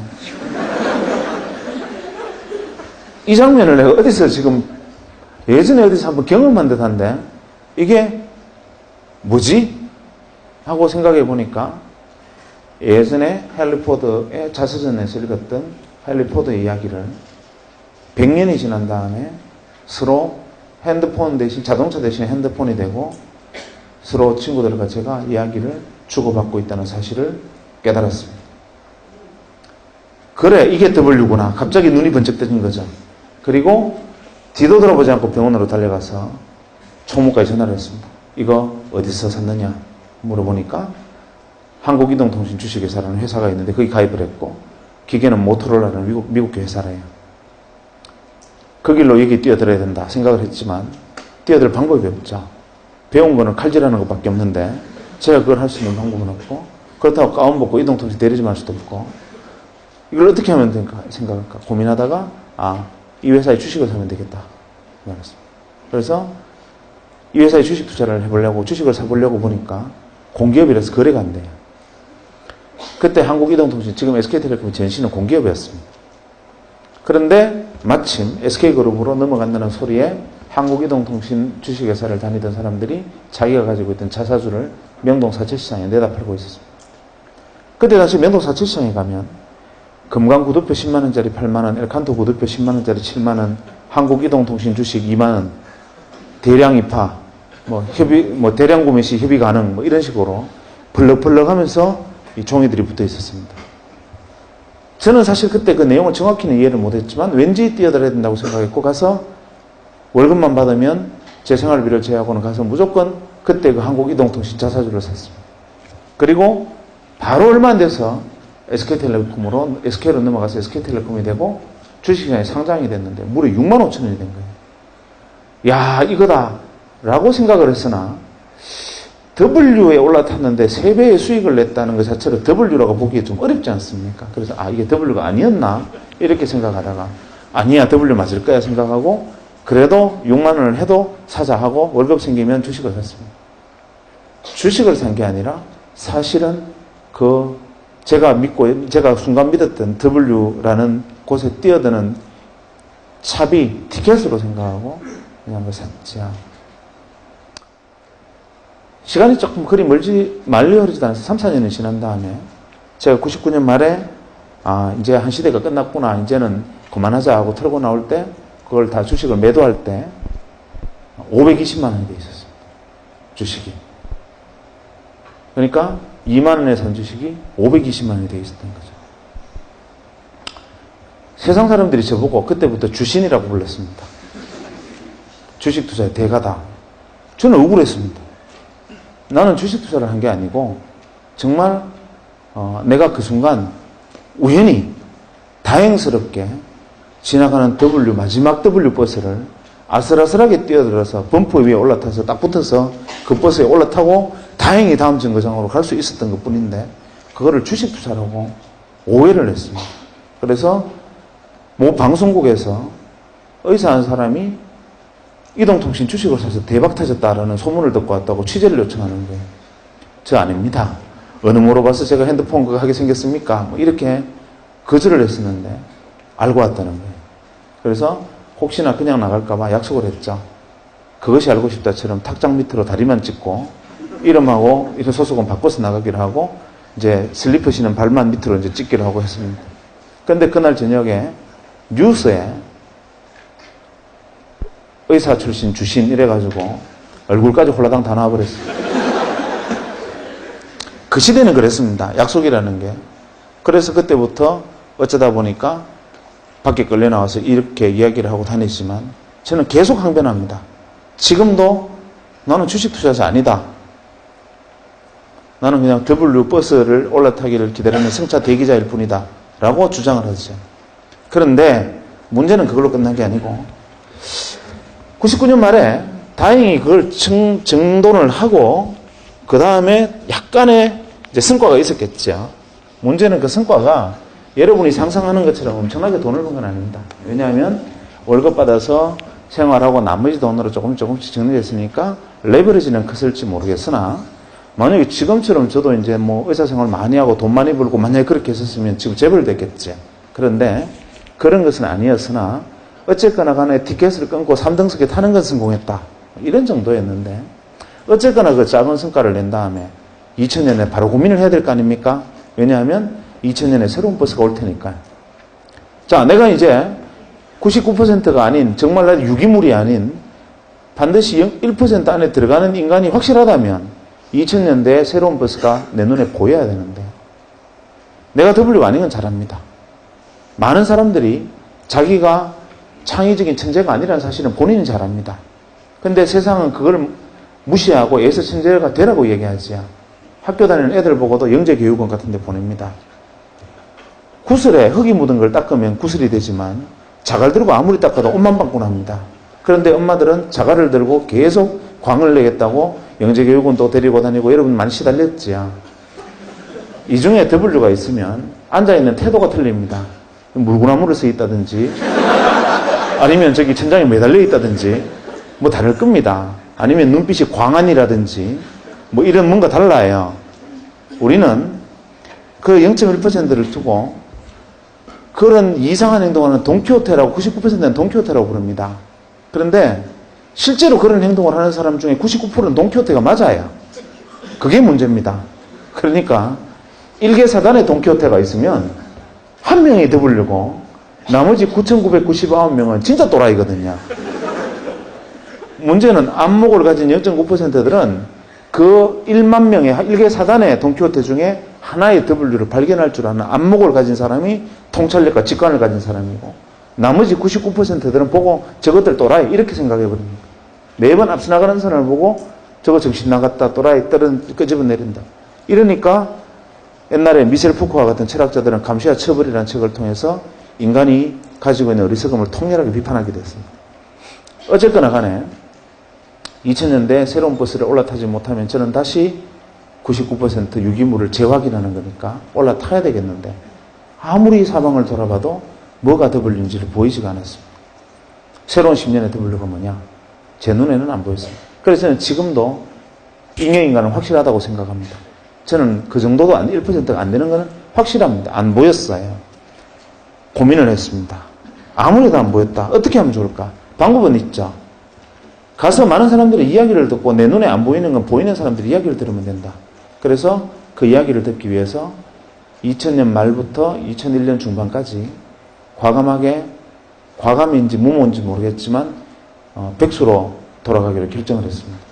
그래서 제가 그때 한 10개월 정도를 백수를 했습니다. 의사를 그만두고 한 10개월간 놀았습니다. 놀면서 무슨 짓을 했느냐 하면 제가 생각할 때 이 사람은 W일지 몰라라고 생각하는 나보다 똑똑하고 많이 공부했고 내가 속하지 않았던 집단에 참여하고 있는 사람들을 찾아가서 만나서 이야기를 들었습니다. 대학에서 강의하고 있는 친구 아니면 가서 뭐 연극하는 친구 아니면 연구소에 있는 친구 혹은 뭐 기발한 친구 심지어는 애니메이션 하는 친구까지 찾아가서 그냥 밥 사주고 술 사주고 이야기 듣고 그래 뭐 너네들 뭐 하고 있냐 뭐 그거 어떻게 보이냐 그 내용이 어떤 거냐 이렇게 10개월간 틈만 나면 점심이건 저녁이건 아침이건 약속으로 해서 사람을 만났습니다. 현자들을 만난 거죠. 내 머리가 안 되면 남의 머리를 빌리면 되니까. 한 10달 정도 사람들이 이야기를 만나서 이야기를 듣다 보니까 정리가 좀 됐습니다. 아, 이거였구나. 내가 볼 눈은 없었지만 다른 사람의 눈을 빌리니까 보였어요. 이때 이 앞선 친구들이 제게 뭐라고 얘기를 했느냐 하면 이거를 정리해서 얘기를 하면 이랬습니다. 이 친구들의 요지는 2000년은 그때 이야기입니다. 지금으로부터 8년 전에 2000년은 획기적인 변화가 있을 해다. 왜냐하면 1000년 이전에 새로운 1000년이기도 하고 1900년 이후에 새로운 100년이기도 하고 1990년 이후에 새로운 10년의 시작이기도 하기 때문에 거대한 패러다임 시프트도 일어날 거고 산업, 문화 모든 측면에서 정치 체제까지 다 바뀔 거다. 2000년은. 이번에는 큰 변혁이 온다. 문제는 어떻게 오느냐. 이거를 논점을 생각해보자. 이게 그 현명한 친구들의 이야기를 조합해보면 이거였습니다. 이 친구들의 주장은 이겁니다. 2000년 이전에 멀리 갈 것도 없고 산업혁명 이후에 한 200년간 인류 문명이 이렇게 오다가 여기서 갑자기 이렇게 발전을 했는데 이 인류 문명을 일으킨 큰 힘은 뭐냐면 기계다. 모두가 동의하는 이야기입니다. 기계 문명이다. 문제는 기계가 문명을 건설을 했는데 인간이 기계의 주인이 아니고 기계가 인간의 주인인 시대였다. 이게 문제였다. 이렇게 말을 합니다. 이때의 구호는 여러분들은 잘 모르시겠지만 2000년 이전에 우리 사회의 가장 일반적인 구호는 닦고 조이고 기름치자였습니다. 무엇을? 기계를. 누가? 사람이. 거대한 공업단지 콤비나트를 만들어 놓고 인간은 곳곳에 몽키 스패너를 들고 앉아서 혹시 기계가 고장날까봐, 혹시 어디가 막힐까봐, 어디가 셀까봐 기계의 안녕을 위해서 인간이 봉사했습니다. 그 과정에 성면을 들이마시고 인간은 폐암에 걸려 쓰러지고 중금속 오염이 돼서 미나마타병, 다이따병 걸려서 자빠지지만 그래도 그때 인간의 희생은 기계 문명의 번성을 위해서 해야 될 당연한 희생이었습니다. 지금 여러분의 어머니 세대의 그때 꽃다운 청춘들은 청계천의 벌집 같은 공장에 앉아서 몸을 웅크리기도 힘든 작은 곳에서 재봉틀을 돌리면서 봉제 공장에서 일을 해야 됐고 그것을 못 견뎌서 밖에 나가서 기름을 끼얹고 분신을 해도 그것은 조국의 번영과 조국의 민족의 중흥을 위해서 나아가는 이 길에서 생긴 이탈자에 지나지 않았습니다. 기계가 주인이었고 그 기계가 만들어낸 문명이 인간을 학대하고 인간을 부리던 시대, 이게 2000년 이전이었고 이 기계 문명의 가장 큰 특징은 그런 가혹함도 있었지만 제일 큰 문제는 아시다시피 엔트로피를 증가시키는 거다. 이게 가장 핵심적인 거라는 겁니다. 예를 들면 자연물을 기계 문명이 가공을 해서 이런 상품을 만듭니다. 예를 들면 저 땅속에 있는 원유 한 방울을 가지고 정제를 해서 이렇게 상품을 만들면 부가가치를 갖는 상품을 만들어내면 비싸집니다. 문제는 이놈이 가진 부가가치는 여기 쓰는 것인데 어느 날 안 나오면 조금 전까지만 해도 상품이었는데 안 나오는 순간 이건 쓰레기로 불립니다. 그리고 쓰레기가 되는 순간 원래 자연물의 상태로 되돌아가지 못한다. 즉 기계 문명의 특징은 비가역적이다. 이리버시블하다. 이 비가역적이고 이리버시블한 쓰레기들이 점점 쌓이고 자연물은 계속 기계 문명에 의해서 상품이 되고 쓰레기로 되고 비가역적으로 쓰레기가 축적되고 엔트로피가 증가하면 결국 이 기계 문명은 인류의 죽음으로 멸망할 수밖에 없다. 여기에 대한 자각이 2000년대 이후에 나타날 거다. 이렇게 말을 하는 겁니다. 여기에 대한 자각을 사람들이 하게 될 거다. 아니나 다를까 사람들이 이것을 자각한 일부 W들이 여러분 우리한테 핵심적인 키워드를 하나 던집니다. 뭐라고 던지느냐? 웰빙. 이게 W의 목소리인데 그걸 모릅니다. W가 웰빙 이러니까 99% 잉여인간들이 어떻게 생각하느냐면 웰빙 좋지. 고사리 나물 무나물에 밥 비벼 먹고 휘뜬 치도 마시고 해양 심청수 마시는 거야. 이렇게 생각하고 다운시프트로 전부 내려갑니다. 이 사람들이 말하는 웰빙은 뭐냐? 웰빙, 잘 살자는 거죠. 뭐가? 기계가 아니라 사람이 잘 사는 시대. 결국 핵심 하도는 휴먼, 사람이라는 건데 이거를 그냥 우리가 다운시프트에서 나물 뜯어먹고 뭐 백이 숙제처럼 살아가자 이런 식으로 99%는 이해를 한 거죠. 그러면서 이 사람들이 제게 다시 이렇게 얘기했어요. 웰빙, 즉 사람의 시대다. 머신의 시대가 아니다. 사람 하면 떠오르는 게 뭐냐? 한번 생각해봐라. 답이 떨어진다. 이렇게 말합니다. 뭘까? 인간. 안 아프고 오래 살아야 되니까 의학, 약학. 이건 기본이다. 두 번째, 건강을 증진해야 되니까 헬스케어. 그 다음에 바이오. 이것도 두 번째 떠오르는 생각이다. 세 번째, 인간을 즐겁게 하는 게 뭐가 있겠나? 지금까지 인간이 괴로웠지만 이제 인간을 즐겁고 싶을 거다. 레저, 엔터테인먼트 이런 게 세 번째 그룹이 될 거다. 또 뭐 있나? 엔트로피가 증가하는 것을 막아야 되고 이 비가역적 생산물이 생기는 것도 막아야 되고 그 다음에 이것들을 증가하는 거 막으려면 화석연료 사용을 줄여야 되니까 대체 에너지 같은 것도 나타날 거다. 에너지가 문제가 될 거다. 다섯 번째, 이미 늘어난 쓰레기를 어떻게든지 줄여야 되고 엔트로피를 낮춰야 되고 어떻게든지 만들어야 되니까 해야 될 건 뭐겠네요. 환경, 에코 이런 게 될 거다. 일곱 번째, 기계를 사용하지 않고 부가가치를 만들어내는 방법, 사람 머리에서 부가가치를 만들어내는 지식산업이 있을 거다. 최소한 이 정도가 2000년대에 새로운 더블일 거다라고 저한테 이렇게 그 사람들이 이야기를 들려줬습니다. 지금으로부터 한 7, 8년 전에. 그래, 이게 정답이구나라고 배웠죠. 그때 당시 많은 사람들은 이랬습니다. W들이 2000년에 더블 쓰면서 웰빙 이렇게 말합니다. 앞으로 150년 이내에 지구의 절반이 물에 잠긴다. 이렇게 말을 하면 0.9% 통찰력 있는 인간들이 그래 큰일 난다. 그 해법을 가진 W들이 누구냐. 빨리 찾아내서 같이 이 산업을 키워나가고 빨리 대비를 하자. 이렇게 0.9%는 잽싸게 움직이는데 99%의 잉여인간들은 150년 이후에 지구의 절반이 물에 잠긴단 말이지. 내가 죽고 난 다음이네 뭐. 이게 99% 잉여인간들의 보통의 생각이었습니다. 정답은 저로서는 굉장히 쉬운 선택이었습니다. 저는 의사니까 의학학 분야에서 저를 들어가 있었고 제가 잘할 수 있는 거는 헬스케어 바이오 쪽이니까 그래서 그때 2001년도에 2000년 말에 생긴 작은 성취를 이 바이오 산업에 뛰어드는데 사용을 했고 그때 제가 시작한 이 유전자 진단 사업이 이제 한 6년 만에 자리를 잡아서 내년에 코스닥에 상장을 하게 될 겁니다. 요게 이제 바이오까지였고 그 다음에 대체 에너지나 뭐 에코 이 부분은 제 전공이 아니니까 그만두자. 마지막 지식산업 이거는 해볼 만하다. 이 지식산업은 주로 어떤 게 지식이 있을까? 쉬웠죠. 예를 들면 여러분들 중에 서울의 광화문에 파이낸스 센터를 한번 가보세요. 기회가 있으면. 가보면 지하에 가서 그냥 그 뭐 똠양꿍 이런 거 먹으러 가지 말고 위에 가보면 입주업체 명단을 한번 보세요. 위에 보면은 뭐 스탠다드 채터드 커스타디부도 거기 들어와 있고 도이치뱅크 들어와 있고 김현장 법률사무소 광화문 사무소도 들어와 있고 그다음 맥킨지 컨설팅도 들어와 있고 거기 쭉 들어와 있습니다. 저는 가끔 갈 때마다 그 생각을 합니다. 현대자동차 울산 공장에 거대한 공장을 만들고 수만 명의 근로자들이 일을 하고 엄청난 화석에너지를 소모하면서 엔트로피를 증가시키는 사업들하고 화석연료를 사용합니다. 그렇게 해서 하루에 벌어들이는 돈이 잘 나가면 한 10억, 재수 없으면 못 벌 때도 있습니다. 파이낸스센터에서 광화문 파이낸스센터 건물 하나에서 생기는 거래되는 부가가치의 크기는 현대자동차 울산공장에서 생기는 부가가치보다 10배는 넘습니다. 아니 어쩜 100배쯤 될지 모릅니다.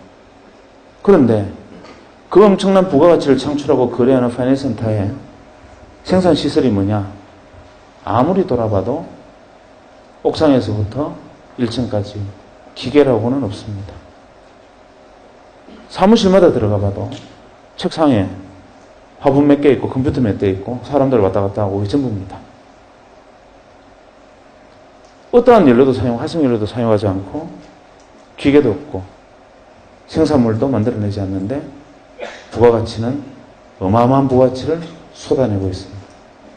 반대쪽 울산에 가면 현대중공업, 현대자동차 거대한 장치에 경기가 좋을 때는 흥청망청하다 경기 나쁘면 전부 실업자 됐다가 이런 일들이 반복되면서 지금도 거대한 생산시설을 운동하고 있지만 그 가치는 파이낸스센터 하나에 들어와 있는 가치의 10분의 1도 안 됩니다. 하루 생산 기준으로. 뭘까? 여기에 정답이 있는 거죠. 기계문명의 시대에는 기계를 통해서 부가가치가 나옵니다. 인간은 어떤 인간이어야 되느냐면 기계의 안녕을 위해서 또 일사불란한 기계문명의 거대한 컴비나트나 공업단지 시스템에 맞는 인간이 복무해야 됩니다. 그렇게 만들어져야 됩니다. 인간은 볼트가 너트에 맞는 볼트를 만들어야지 너트는 딱 이렇게 정해져 있는데 볼트가 너무 크다든지 너무 작으면 쓸모없는 인간이 됩니다. 그냥 아무 생각 없이 선반 작업, 밀링 작업을 하면서 계속 손을 넣었다 뺐다 이것만 단순 반복하면 문제가 없으나 왜 내가 이 짓을 하고 있어야 되는 거야 라고 생각하는 순간 손목이 들컥 날아갑니다. 벌집 같은 공장에서 왜 내가 이것을 하고 있어라고 생각하는 순간 분신을 하든지 아니면 가서 머리채 끌려나가든지 이렇게 소위 말하는 사회 부적합형 인간이 됩니다. 이 시대에는 일관된 프로세스와 모든 것이 정해져 있는 데에서 왜라는 질문은 금기였습니다. 여기서는 왜라는 질문을 하는 것은 이 사회 부적합형 인간이 되는 겁니다. 이때는 왜라고 질문하면 안 됩니다. 거기에 가장 맞는 최선의 인간들이 만들어지고 길러져야 했던 시대고 그것이 이 시대의 인간이었고 산업이었고 주체였습니다. 여기서는 아무것도 단순한 생각만으로 왜라는 질문이 없이 할 수 있는 일은 단 하나도 없습니다. 그냥 이유 없이 워드 프로세스 자격증 하나 가지고 주는 문서 타이핑하는 사람조차 없습니다. 모든 것이 왜에서 출발합니다. 여기서는 why라고 말하지 않는 한 이 공간에서 한 시간도 버텨내지 못합니다. 벌써 여기에는 아무 문해와 문해충일 경우에 가장 성실한 인간이 되고 그렇게 될 수밖에 없고 이 구조는 사회는 직렬 구조입니다. 위에서부터 지시하면 따라오고 지시하면 따라와서 일사불란하게 아웃풋을 만들어요. 이 과정에서 조금만 미스매치가 생기거나 여기서 왜라면서 딜레이가 되면 아웃풋이 팍 줄어듭니다. 이건 제거해야 될 인간입니다. 이 사고방식이 여러분들이 잘 알고 있는 미국의 1800년대로 돌아가 보면 1980년대로 돌아가 보면 전 세계 제조업의 가장 핵심 기업이면 제일 먼저 떠오르는 게 제너럴 일렉트릭입니다. 제겔치가 지위를 살렸다고 표현을 했는데 사실 지위를 잘 살렸는가 잘 생각을 해보면 어떻게 됐습니까? 제겔치가 처음에 살린 게 아니라 한번 시행착오 끝에 살립니다. 지위가 산업문명이 쭉 발전하다가 이 단계에 미국은 우리보다 빨리 도달한 거죠. 인건비는 오릅니다. 더 이상 화석연료 떼가면서 나쁜 것도 하기도 어려워졌습니다. 생산성이 떨어져요. 지위가 위기에 빠집니다. 우리보다 20년 전에. 그래서 지위는 결단을 내렸습니다. 어떤 결단을 내렸느냐. 기계문명 시대에 맞는 결단을 내립니다. 사람을 쥐어짜자. 사람의 절반을 잘라내고 자르는 방식은 너는 왜 다른 사람은 하루에 커피 3잔, 2잔밖에 안 마시는데 너는 3잔 마시냐? 다른 사람 화장실에 가면 5분 만에 오는데 너는 왜 7분 만에 와? 이 기준으로 사람들을 자르고 선택합니다. 그리고 인간을 기름을 짜고 마지막 마른 수분을 짤 때까지 또 짭니다. 이게 바로 식스시그마입니다. 여러분들이 알고 있는 식스시그마는 우아한 것처럼 보이지만 사실 식스시그마의 철학적 근본적인 부분을 시니컬하게 쳐다보면 기계를 축소하는 게 아니라 인간을 쥐어짜고 인간을 통제하는 겁니다. 기계문명 시대의 특징은 잘 안 되면 사람을 자릅니다. 더 안 되면 사람을 더 자릅니다. 더 안 되면 사람을 완전히 내버리면 기계를 씁니다. 장사가 잘 되면 2교대하고 더 잘 되면 3교대하고 더 잘 되면 24시간 돌아갑니다. 즉 인간은 상수가 아니라 변수입니다. 그렇게 하다가 결국은 사람을 잘라내고 하다가 더 이상 안 되니까 결국 지위가 변신을 합니다. 뭐로 변신을 합니까? 제너럴 일렉트릭이 선풍기부터 원자력 발전소까지 만드는 회사지만 세계 최대의 제조업체였던 GE가 결국 인간의 창의력에 주목을 합니다. 짜내서 되는 게 아니라 왜라고 말할 수 있고 머릿속에서 부가가치를 만들어낼 수 있는 인간을 키워내는 수밖에 없다 해서 창의력에 주목을 하면서 GE라는 기업 자체가 변신합니다. 현재 제너럴 일렉트릭이 벌어들이는 이익에 올해는 조금 떨어졌습니다만 작년까지만 해도 이익의 53%는 제조업에서 나온 게 아니라 GE의 53% 수익은 금융에서 나왔습니다. GE 캐피탈, GE 파이낸스와 같은 데서 M&A도 하고 R&D도 하고 심지어는 뭐 돈도 빌려주고 즉 기계에서 만들어낸 부가가치가 아닌 사람의 머리에서 만들어낸 부가가치가 제너럴 일렉트릭이라는 세계 최대의 생산 기업의 속성을 바꿔버리고 제너럴 일렉트릭은 그렇게 변신함으로써 살아남는 데 성공합니다. 그러나 우리나라 기업들이 여기 와서 문제 부닥칩니다. 이제 와서 문제 부닥칩니다. 이 안에서 살아남고자 하는 대표적인 제가 이거는 망해라고 생각하는 기업들은 있지만 학생들 앞이니까 그런 얘기를 하면 큰일 날 거고 잘 바뀌었어 라고 생각하는 게 대표적으로 포항제철 같은 포스코를 봅시다. 포스코는 우리가 알고 있는 기계문명 시대의 가장 대표적인 기업입니다. 붉은 고로에 코크스를 떼서 쇳물을 녹여냅니다. 그리고 어마어마한 에너지를 소모합니다. 그런 포스코가 환경기업이다 이렇게 표현하면 말이 되는 소리입니까? 아닙니다. 그러나 포스코는 분명히 환경기업입니다. 포스코는 파이넥스 공법이라는 공법을 만들었는데 연료를 15% 정도 덜 사용합니다. 세계 모든 조선소보다 원료를 15% 덜 사용하니까 연료비 절감이 문제가 아니라 어떤 이익이 생겼느냐면 조선소 기준으로 할당받은 탄소 배출량에서 여유가 생겼습니다. 이제 한 20% 정도까지 이 연료를 덜 사용하다 보니까 탄소 배출권이 20% 정도가 남았어요. 그러니까 탄소 배출권 시장에서 포스코가 탄소 배출권을 팝니다. 황당하지 않습니까? 세계에서 가장 많은 에너지를 많이 소모하는 기업인 포스코가 자기 혁신을 통해서 탄소 배출권을 여유를 남겨가지고 탄소 배출권 시장에 가서 유럽에 가서 자기 탄소 배출권 팔아먹습니다. 이제는 하다 그것도 아니니까 무슨 짓을 하느냐 하면 발생한 탄소를 바다에 땅을 파서 거기다 탄소를 묻어버리는, 이산탄소를 묻어버리는 지금 사업에 뛰어들고 있습니다. 그 다음에 포스코가 연료를 또 줄이기 위해서 무슨 짓을 하느냐 하면 우리나라에서 풍력발전과 조력발전에 가장 앞서 있는 기업이 한국전력이다? 잘못 알고 있습니다. 포스코입니다. 풍력발전과 조력발전까지 뛰어들어서 이미 환경, 소위 말하는 에코, 녹색 그린 자켓을 입고 돌아다닌 지가 오래됐습니다. 그래서 그 중무장대사는 포스코가 지금 워렌 버핏이 투자해놓고도 더 많이 투자하지 못해서 안타깝다라는 평을 들을 만큼 변신에 성공합니다. 여기에 속한 기업이 이 옷을 입고 바뀌어간 것이죠. 이런 것들이 바로 우리가 보아야 할, 큰 버드뷰로 보아야 할 변화와 인식들입니다. 과거에는 직렬구조, 위에서 밑으로 일사불란하게 지나가는 게 중요했다면 지금은 병렬구조여야 합니다. 직렬구조에서는 왜라는 질문이 없습니다. 거물코처럼 이어진 병렬구조는 수많은 사람들이 평등한 네트워크로 낮추고 몸을 낮추고 같은 레벨에 서서 서로 왜라는 질문을 던지다 보면 그 왜가 뭉쳐서 거대한 창의성이 됩니다. 직렬이 아닌 병렬, 수직이 아닌 수평, 이런 시대가 벌어지고 있는 거고, 그러다 보니 과거에는 나는 여기에 서거나 여기에 서거나 여기에 설 수밖에 없었지만 지금은 때에 따라서는 동일한 선상에 설 수 있고 때로는 CEO만큼 중요한 역할과 중요한 의문을 나도 던질 수 있는 사람이 되기도 합니다. 대신 나 한 사람이 그렇게 잘나서 나 없다고 세상이 잘 돌아가는 세상도 아닌 게 됐고, 그래서 이런 시대를 가르쳐서 우리는 웹 2.0의 시대라고 부르기 시작했습니다. 이것도 99%의 마인드를 보면 웹 2.0의 시대 좋지, 뭐 메타 검색, RSS 같은 게 대표적인 것이지, 위키피디아 봐, 수많은 사람들이 뭐 의견을 올리니까 뭐 브리테니카를 뛰어넘는 지식이 생기잖아 라는 것이 상투적인 99%의 생각이라면 진짜 웹 2.0 99%의 1%의 생각은 무엇이냐면 사람들이 병렬로 이어졌을 때 그 병렬의 거물고 사이에서 일어나는 수많은 왜라는 창의력들, 그 생각들이 뭉쳤을 때 그야말로 개별지성이 아닌 집단지성의 승리가 오는 시대가 바로 이 시대다라는 것을 생각하면 여러분들이 지향해야 될 바는 너무나 뚜렷하게 앞에 던져져 있습니다.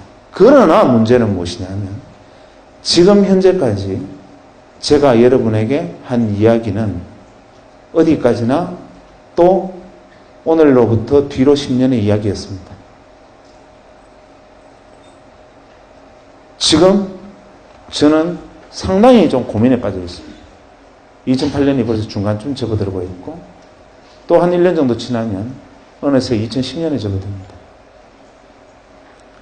분명히 지금 누군가는 지금 제가 말하고 있는 것이 아닌 새로운 W를 들고 나올 겁니다.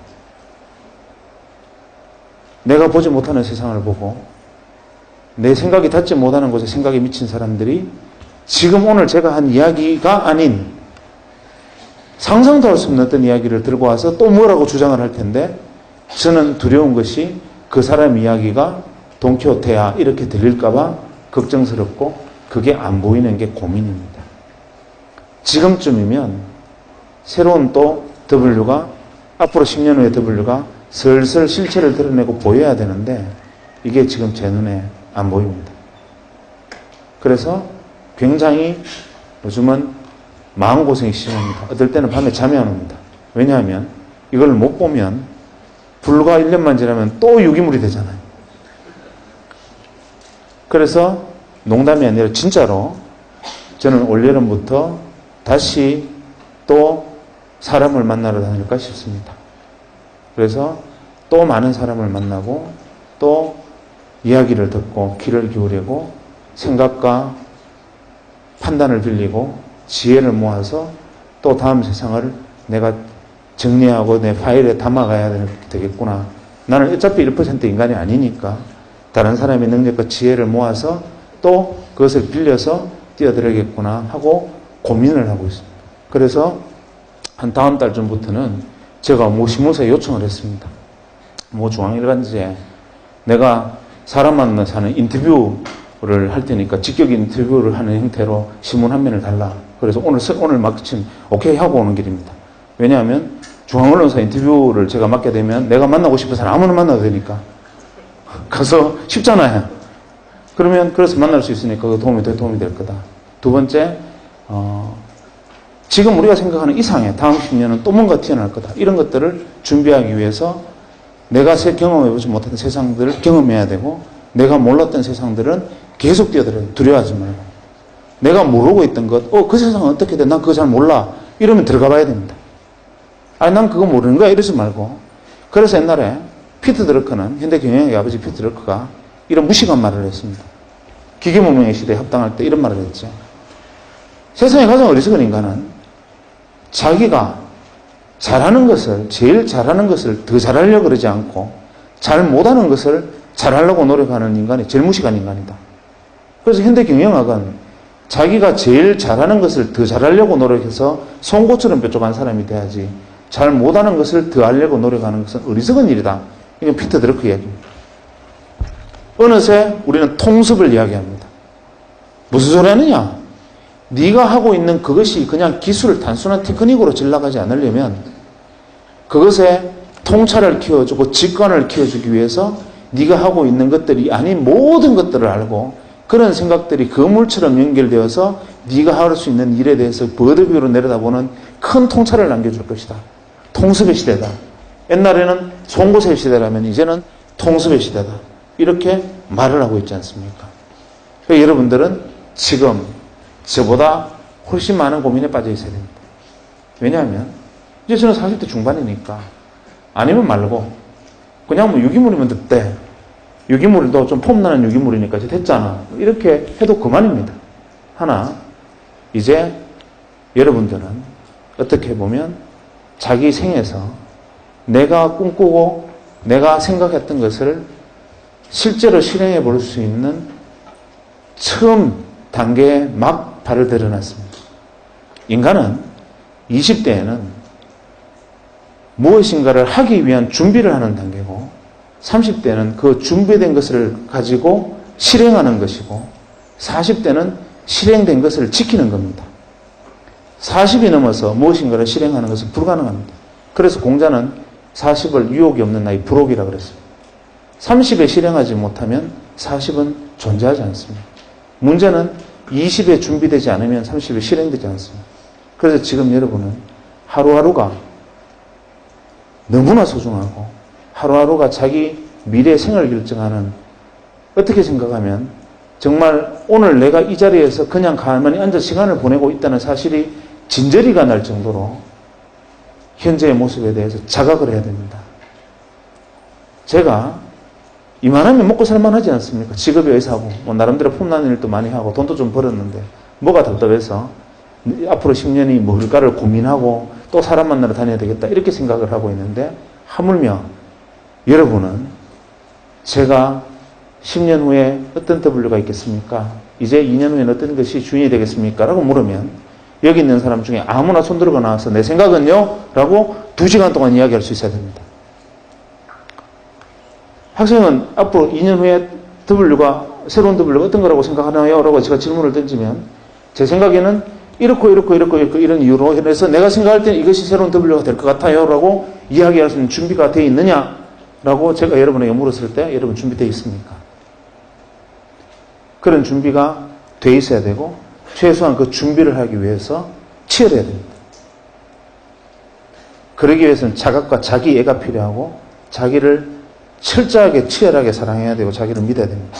그래서 자기 안에 있는 창의성, 나를 아끼고 사랑하면 내가 가지고 있는 버려진 재능들이나 내가 가지고 있는 작은 것들이 남들이 인정해 주지 않는 것 하나하나가 소중하고 그 안에서 내가 잘할 수 있는 것들을 찾아낼 수 있고 그것이 어쩌면 시대의 주인으로 나를 만들어줄지 모릅니다.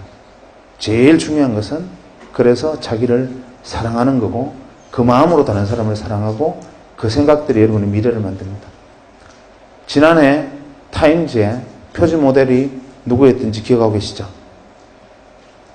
바로 유. 타임즈 표지 모델이 사람이 아니었고 바로 손가락이 딱 그려져서 유 이렇게 되어 있었죠. 의미심장한 겁니다. 예전에는 특정 엘리트한 사람을 원래 인물로 뽑았지만 지난번에 타임즈는 여기 있는 한 사람 한 사람 당신이 바로 원래 인물입니다. 중요한 이야기를 던진 겁니다. 여러분 한 사람 한 사람이 우주고 여러분의 창의성을 어떤 식으로 키워나갔느냐에 따라서 여러분의 시대의 주인이 될 수도 있고 잉여인간이 될 수도 있습니다. 선택은 여러분에게 있습니다. 들어서 고맙습니다.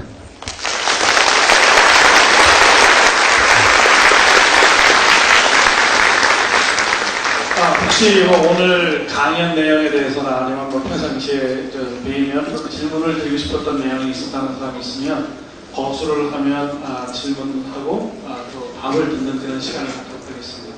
질문 있는 사람분들은 앉은 자리에서 거수를 해주십시오.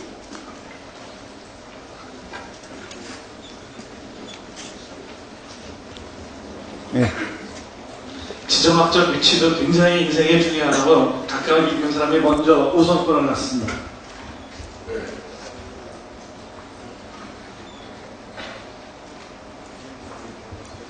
감사합니다. 강연 잘 들었습니다. 강연 초반에 그 W와 백수 이야기를 해주셨는데 그 W와 백수가 누군지 정확하게 알고 싶습니다. 그게 바로 이제 그 손가락으로 달을 가리키면 달을 보지 않고 손가락을 보는 거죠. 공개 강연에서 특정인을 지적하는 것은 뭐 바람직하지 않은 일이고 그냥 그런 일이 있었거니라고 생각해 주면 좋겠습니다.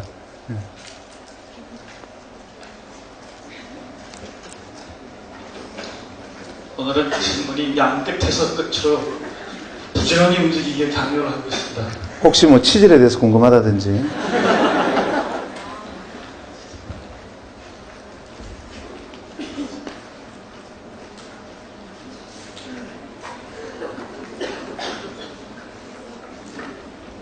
네,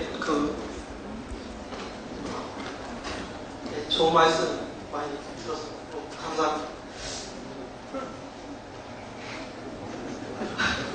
제가 드릴 질문은 앞으로 정보사회가 정보력이 돈이 되는 사회가 될 것 같은데 지금은 너무 이렇게 선별되지 않은 정보들이 인터넷에 너무 많이 나돌고 있는 것 같아서 이렇게 앞으로 제가 봤을 때는 좀 선별되고 정제된 지식들이 돈이 많이 될 것 같은데 그런 지식들을 어떻게 선별을 하면 어떻게 선별을 할 수 있고 그것들을 파는 게 좀 돈이 될 것 같은데 그 부분에 대해서 어떻게 생각하세요? 굉장히 어떻게 답하려면 굉장히 큰 질문이 어떻게 보면 쉽게 얘기를 하면 되는데 일단은 몸매가 자꾸 비슷해서 좀 마음 편하네요.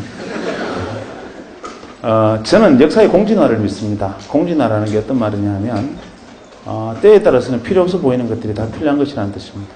예를 들면 자본주의가 이만큼 발달할 수 있을 텐데 최대 공로자는 저는 레닌과 스탈린이라고 생각합니다. 만약에 막스가 공산당 선언을 통해서 노동자의 단결하라 이런 말을 하지 않았으면 그때 자본주의는 교만에 빠져서 돈만 보고 성취만 보고 앞으로 달리다가 결국은 혁명에 의해서 전복됐을 겁니다. 그런데 과거에 노동자의 단결하라 해서 노동자들이 뭉치니까 막 소비에트 같은 것도 생기고 막 그 동구의 공산화도 되고 무서운 장면들을 많이 봤기 때문에 자본주의가 뒤를 돌아보면서 앞으로 가게 된 겁니다. 그래서 최소한 뒤를 돌아볼 수 있는 걸음을 갈 수 있는 그러다 보니까 지금은 사람의 얼굴을 가진 자본주의 이런 말이 나오게 된 이유도 어떻게 보면 넓은 의미에서 공산당이 있었기 때문입니다. 그래서 공산당이 자본주의의 이 존속의 가장 큰 공로자입니다. 매번 이런 식입니다. 우리가 예를 들어 통증을 느끼지 못한다면 우리는 어디 가서 불에다가 손에다 타버릴 거고요. 그래서 불필요한 것은 없다라는 관점에서 보면 지금과 같이 검증되지 않은 정보들, 무수한 정보의 바다 속에서 홍수처럼 후적거리다 빠져 죽는 것이 아닌가라는 것도 하나의 단계이고 그것도 하나의 진화의 과정일 거라고 생각을 합니다. 문제는 그 안에서 수많은 정보, 꼭 인터넷을 떠나서라도 한 개의 학문이나 한 개의 어떤 주제에 대해서도 엄청난 정보량들이 있습니다. 그 중에서 나는 어떤 것을 취하고 어떤 것을 버려야 할지를 선택하기 어려운데 그것을 선택하는 것이 바로 안목이고 직관입니다. 그러기 위해서 필요한 것은 다른 사람보다 좀 더 뛰어난 직관력을 가지는 것이고 다른 사람이 보지 못하는 것을 보는 건데 저는 이렇게 생각합니다. 예를 들어서 여러분들에게 항상 공부하고 싶은 것이 무엇이냐면 당신이 무엇을 전공했든 간에 무엇을 하는 사람이든 간에 만약에 당신이 직관이나 통찰에 관심이 있다면 제일 먼저 당신이 접해야 되는 것은 예술이다. 왜 그러냐면 국립현대미술관에 가보면요. 그 3층에 가면 재밌는 그림이 있습니다. 그 사랑이라는 주제로 이 큰 캔버스에 대충 그림을 그려놓고 칼로 쭉 찢어놓은 그림이 있습니다. 꽃으로. 이걸 보고 사랑이다 붙여놨어요. 지나가는 사람들이 지나가다가 사랑 좋아하네 그러고 지나갑니다. 언제 한번 제가 직접 목격한 일인데 그 작품 앞에 서서 어떤 사람이 한 30분을 서 있더니만 눈물을 뚜루루 흘렸어요. 이유가 뭐냐면 이런 겁니다. 여기 앉아있는 우리 잉여 인간들 보고 사랑을 그림으로 표현해봐 하면 뻔합니다. 하트, 화살 지나가자. 한 발 더 나가면 뽀뽀하는 그림. 아니면 뭐 클림트의 키스 같은 거 이렇게 조금 이렇게 뭐 벤치마킹해서 그리는 그 이상은 상상 불가입니다. 상상되십니까? 안 되잖아요. 화가가 가슴속에 타오르는 예술혼을 사랑으로 표현하고 싶어서 그림을 그렸습니다. 이것으로는 이 뜨거운 감정을 다 드러내지 못했어요. 답답합니다. 붓을 들고 이게 아니야. 사랑은 이런 거야 라고 막 득칠을 합니다. 우리 눈으로 보면 황칠입니다. 그래놓고 난 다음에도 화가는 자기가 가슴 속에 있는 뜨거움을 다 표현하지 못했기 때문에 칼로 캔버스를 그어버립니다. 그리고서야 그 사랑이라는 감정에서 영감에서 화가는 해방되고 작품으로 등장해서 걸어놓습니다. 하루에 10,000명이 지나가는 미술관에 9,999만 명이 황칠이네. 이거 미친놈이 그랬구나 하고 지나가는데 한 사람은 그 앞에서 걸음을 멈추고 부르르 떨면서 그 화가가 사랑이라는 감정 속에서 느꼈던 뜨거운 영감을 교감합니다. 예를 들면 영화를 보면 여기 있는 우리 모두가 공짜 영화를 한 편 보면 재밌게 다 봅니다. 왜냐하면 우리가 영화가 재미없다라고 말하는 것은 돈 내고 찾아갔던 데 비해서 크게 재미가 없다지. 그래도 애써 만든 영화가 그냥 볼 때마다 짜증나는 영화는 드물지요. 그래서 우리 영화를 보면 재밌습니다. 이유는 이야기하지요. 음악 들려주지요. 배경 보여주지요. 시청 각오로 나는 입만 벌리고 있으면 다 떠먹여줍니다. 무엇을 상상할 여지가 전혀 없습니다. 상상도 하기 전에 지가 먼저 튀어나와서 깜짝깜짝 놀라게 합니다. 그래서 영화를 보면 편합니다. 아무나 재밌습니다. 그런데 같은 주제의 공연을 영화에서 연극으로 바꿔버리면 이 안에 3분의 1은 잡니다. 왜냐하면 배경이 사라지고 정해진 고정된 배경 안에서 두 사람의 대화와 몸짓만으로 효과가 사라진 상태에서 이야기를 하면 우리는 어느새 그것을 받아들이고 영감을 이해하고 받아들이는데 나는 저해감을 느끼는 겁니다. 그것까지는 또 괜찮습니다. 사랑이라는 주제로 연극에서 다시 발레로 가면 이 중에서 2명 빼고 다 잡니다. 왜냐하면 사랑을 표현하는데 말 한마디 없이 갑자기 둘이 막 이렇게 나와서 한 바퀴 뺑그러 돌고 픽 쓰러져 버리는 겁니다. 그리고 사랑이라는 거야. 이해가 안 되죠. 왜냐하면 우리는 생략에 익숙지 못하고 풍부하게 들려주는 것에만 익숙해져 있어요. 단순하게 말해서 요즘 여러분들이 애정을 표현하는 방식도 그래요. 이벤트 한다고 사장을 고백하면서 식당 레스토랑 하나 빌려가지고 애드벌룬 막 올라와가지고 사랑해 글씨 막 올라오잖아요. 그 이벤트의 크기만큼 사실 당신을 사랑하지 않는다는 말입니다. 무슨 말이냐면 내가 눈빛으로 내가 느낌으로 내가 당신과 전해지는 교감으로 그 사랑의 마음을 다 보여주지 못했기 때문에 보여주지 못한 것이 안타까워서 그야말로 생쇼를 하는 겁니다. 가식을 하는 거죠. 눈빛만 보아도 이 사람이 나를 사랑하는지 사랑하지 않는지 스치만 가도 지나가는 돌뿌리라는 발로 차도 그냥 돌을 차고 지나가는 사람과 그 밑에 있는 개미들이 평화가 깨질 것이라고 믿는 사람들. 이렇게 생각하는 것이 다르고 영감에 따라 포착이 틀리고 감각이 틀립니다. 그래서 여러분들이 살아있는 오감과 육감을 다 깨워야 되고, 지금 여러분들이 의자에 앉아 있으면서 엉덩이가 의자에 눌려가지고 엉덩이가 무거운 느낌을 제 말을 들으면서 느끼지요. 왠지 갑자기 엉덩이에 압박감이 오지 않습니까? 그런데 우리는 어느새 이런 것들을 잃어버리고 삽니다. 그냥 귀만 귀, 눈만 눈, 쉽게 보여주는 것들 보면서 나머지 감각도 잊어버리고 사는데 온몸의 감각이 시퍼렇게 살아있어야 됩니다. 길을 걸으면서 발바닥에 전해지는 느낌. 우리가 길을 가면 생각하면서 지나가면 모든 길을 지났는지도 내가 모르고, 지나가면 쳐다보면서 가면 무슨 생각을 했는지 모르고, 이런 것이 아니라 오감이 생생하게 살아있고 다른 사람이 보지 못하는 것을 느끼고 생략되고 절제된 그 안에서 그것을 파악할 수 있는 눈을 가진 사람들은 결국 99개의 껍데기 중에서 진짜 한 개의 알곡을 찾아낼 수 있는 통찰을 거기서 키웁니다. 그래서 중요한 것은 무엇이냐면 오히려 예술과 문화, 사회에 관심을 가지고 철학에 집중하고 관심을 가져야 됩니다. 그런 것들이 여러분을 사유하게 하고 그것을 여러분들의 생각을 하나로 모아주고 통습하게 합니다. 그래야 다른 사람보다 앞섭니다. 여러분들이 학문에서 전공하라고 열심히 하는 것은 에브리바디가 다 하는 겁니다. 그러나 그들을 앞서기 위해서 내게 더 필요한 것은 뭐냐면 통찰입니다. 통찰은 오감이 혹은 육감이 살아있음으로서만 느낄 수 있어요. 그기 위한 노력과 준비가 필요하고, 그랬을 때 그것이 바로 여러분의 목이 될 겁니다. 예, 말씀 잘 들었습니다. 안녕하십니까. 저 경제학과 4학년 박병재라고 합니다. 예, 제가 드릴 질문은 선생님께서 아까 전에 말씀하실 때 W를 이동 전화에 대한 W를 발견하시고 회사에 주식을 사실 때 선생님께서 가지고 있던 직업이나 어떤 그런 것들을 포기하지 않으시고 그쪽으로 이제 배신을 하시지 않으셨습니까? 제가 여기서 의문이 들었는 게, 제가 만약에 W를 발견하게 된다면, 만약에 나중에 제가 공부하고 있고 제 직업이 있는데 제가 발견한 W는 제가 관심 가지고 있고 제가 배신했던 분야가 아닙니다. 그럴 경우에 제가 지금까지 공부했던 거 그리고 직업 같은 거를 이해하는 게 옳은 건지 그걸 성취라는 것에 대한 차이가 있는 겁니다. 예를 들면 제가 하고 있는 의사라는 직업은